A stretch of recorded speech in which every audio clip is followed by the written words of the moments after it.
It's no question that AI has had a massive impact on our industry. Content creation, business, the entire world, especially if you're keeping up with AI and finding the different softwares and the different types of applications that you're able to carry out with AI. Now, in this video, I want to show you how I practically use it. I know a lot of people who create AI content and they just talk about what is new, but I don't want to just talk about what is new on this channel. This channel is all about actions. You may learn something, so you learn what is new, but you don't even act on it. You don't even go and use that software that somebody just tell you about. It's just, oh, okay, that's really cool.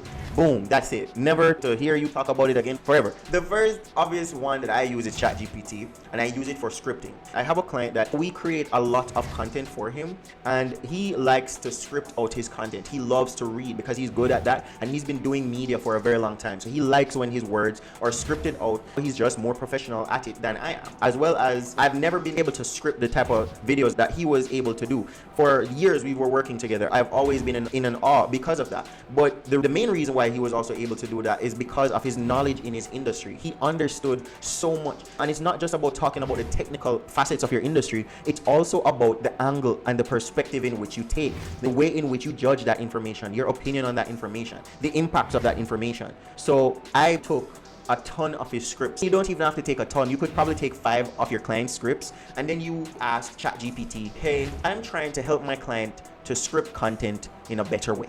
I would like for ChatGPT to analyze the script that I give it. So you want to ask it to analyze every single aspect of that script, the tone, the word level, all of these type of things, the formality, whether it is formal, casual, or just a mix of that. How technical is the information? Is it for experts? Does he talk to the viewer in a certain way as if they're kids? Does he talk to them like they're experts? Does he talk to them like they're regular people and stuff like that? How does this person talk, their identity through a script?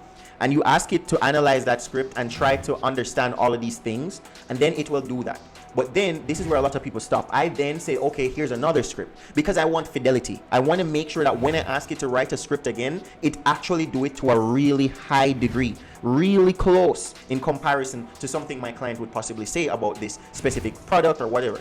So then I feed it a second script, and then it tells me what it needs to say. For example, it tells me that this is the tone, this is the word level, this is the way in which this person would talk. It's talking in a casual way, but maintaining technical terms, speaking like an expert, all these type of things. And I'm like, okay, and I see the type of things that remain consistent. And then I give it another script, and then I give it another script, and I repeat until I've given it enough scripts until I see that all of the things that they're finding in each of these scripts are the same things. They're the same thing. It's okay, we have achieved fidelity. We have achieved the points and the nuances of this person's identity when they're talking through a script. I find technical information. I find the raw materials, maybe like a blog, maybe a press release of the product, maybe all of these raw materials for the product, the bits and pieces, and I feed it to ChatGPT and I say, hey, I want you to write a 90-second script for this client utilizing all of these factors. And then I will take the factors that it found for the other scripts and paste them there, and then I will give it to it. And I find the first result, I say, okay, what I need to change up, and so forth, and I tweak it, and I going back and forth with it, amending and making it better, beating it into shape,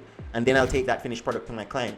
And for the past couple of months, I find that my client is really receptive to the scripts that they're getting now. Because before, when I tried to do this without trying to analyze his script writing and stuff like that, just trying to give it keywords like saying, hey, just be casual or be technical and stuff like that, it doesn't really do it well. It doesn't do it to the same degree at which it replicated my client's identity inside of this script. And my client blown away as per usual. And yeah, that's how we're able to utilize AI inside of our workflow. So now we're able to create scripts very easily. My client is now able to hit me up and say, hey Daniel, this thing just dropped, I want to do a video on that. And I will be able to send him a script in minutes, because now I have all of that data. I know how to find raw materials on that product or whatever on that drop. There's obviously press release or whatever information. Boom, I feed it, done. I tweak it, I go back and forth, I send it to my client, he does the final tweak, and we have a working script. That is how you're also able to speed up your workflow and speed up your production value. Next way in which I use AI is through action plans. I spoke about this before when I was talking about my entire post-production system, or how do I take one video and turn it into 1 week's worth of content. Action plans. Every video that I do, I want to make sure that people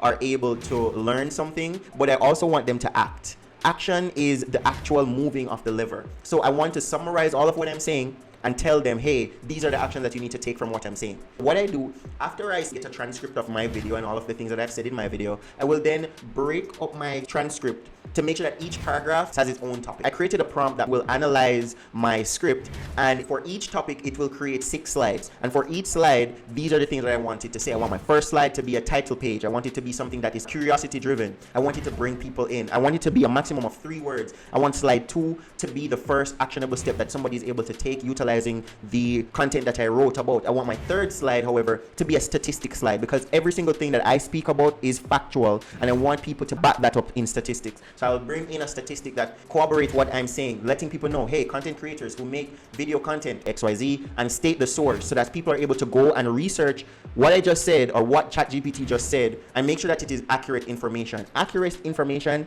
is very capable of coming out of these models. You just need to know how to interact with the model. Sometimes people just say, hey, write me an entire scientific paper and stuff like that. You can't do that. You have to know how to feed the machine information and how exactly for it to get information back to you, and make sure that it is factual. And that's how I do my action steps. My slide 3, 4, 5 will be other action steps that they're able to take. I make sure that I show the output that I want, because that is also very important.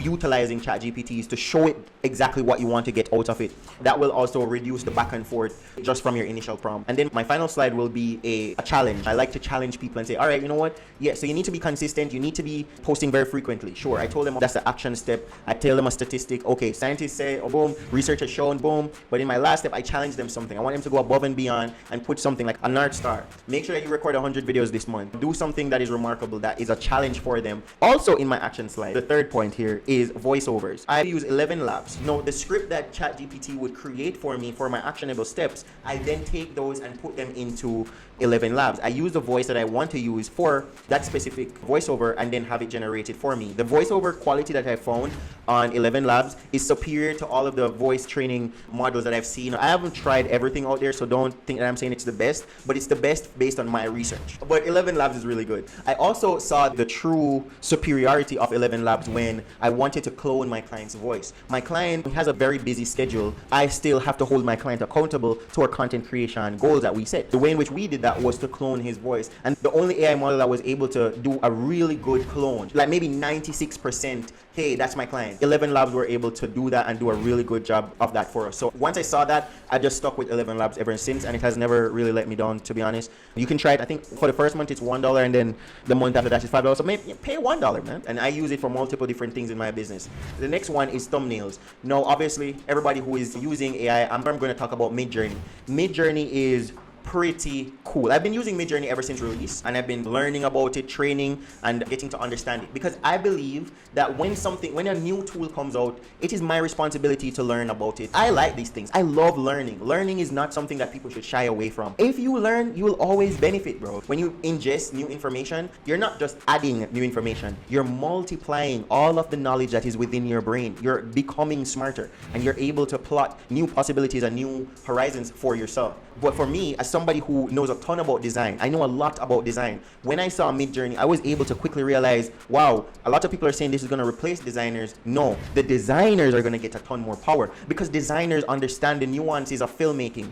Designers understand really and truly what they're looking for. Photographers, cinematographers, graphic designers, these people understand the industry and understand the terminology that needs to be used to power these models. So I was able to get far better results in Midjourney than a lot of people, because I understood, yo, what a 200mm camera lens would look like versus a 15mm camera lens. I would understand depth of field. I would understand what cinematography or making it cinematic look like. I would know what making it anamorphic look like. I would understand these type of lightings, bokeh, all these type of terminologies that are within my industry that I've been studying for years. I understand the nuances of these things, so I'm able to train it and get what I want. We have been training for years to turn our clients' thought into reality on the camera, on the screen. So we are also the most capable to use these models like Midjourney. So that's how I now create my thumbnails. I utilize it to expand on ideas and say, okay, this is the direction that I'd like for my thumbnail to go in. I will initially try to create some images, test it out, see the type of feel that I'm going for, because sometimes what I'm going for initially is not what I want when I wrap up everything.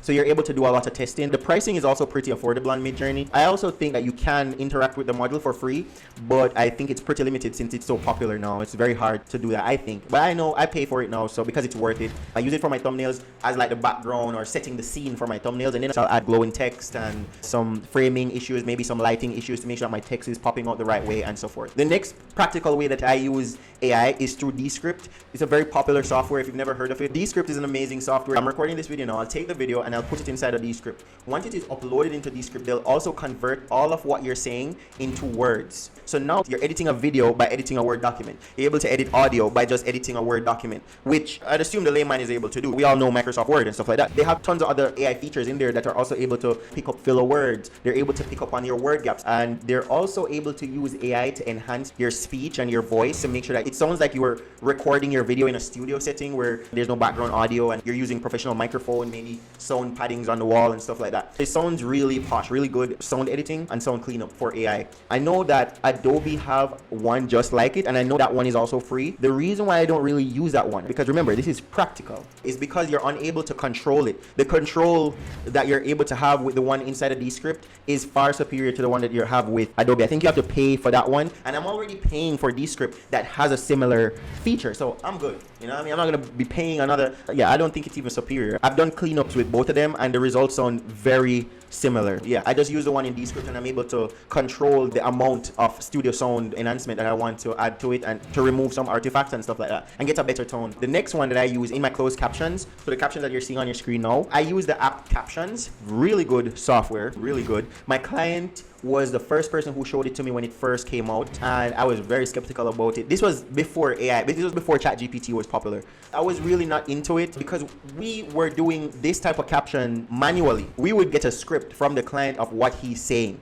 Then we would take that script and bring it into Adobe After Effects. We would chop it up based on each line, and then we would frame each line, and then we would chop it up based on each word, and we would have to go in, and every time the client say a word, you would have to make a cut, a new layer, that's a new layer, that's a new layer, and so forth. Then we'd animate each of those, and it was hard. But we developed a system for it, and then it wasn't so hard. It actually took, I think, maybe 30 minutes to do, or 30 to 45 minutes to do after you use the system that we created.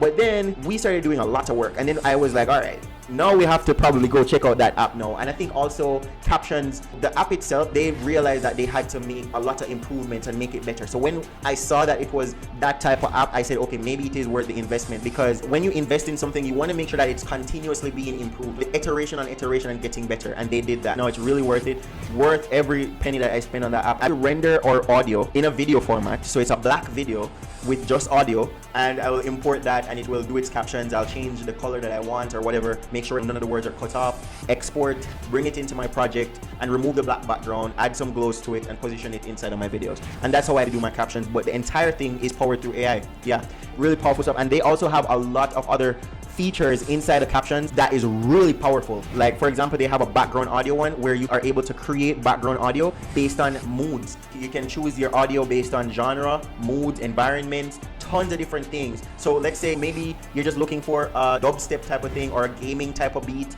You're looking for something with drums or maybe something with hip hop, and you're able to utilize their software to create an AI background audio. Copyright free. Yeah, no copyright claim on your videos, bro. And then they also have ducking, so it will go below the dialogue. People will not just hear your background audio and you're being cut off and stuff like that. It's gonna come in at the right level. Really good app, recommended. Then the last one is Contextual Captions. So I learned this from Gary Vee. I said this in a couple videos. When you're doing omnipresence and you're doing like videos on multiple platforms, I post on all 7 platforms. I post 2 videos on every platform every day. And the thing is, when you're doing it like that, at first I was doing the same video on every platform with the same caption.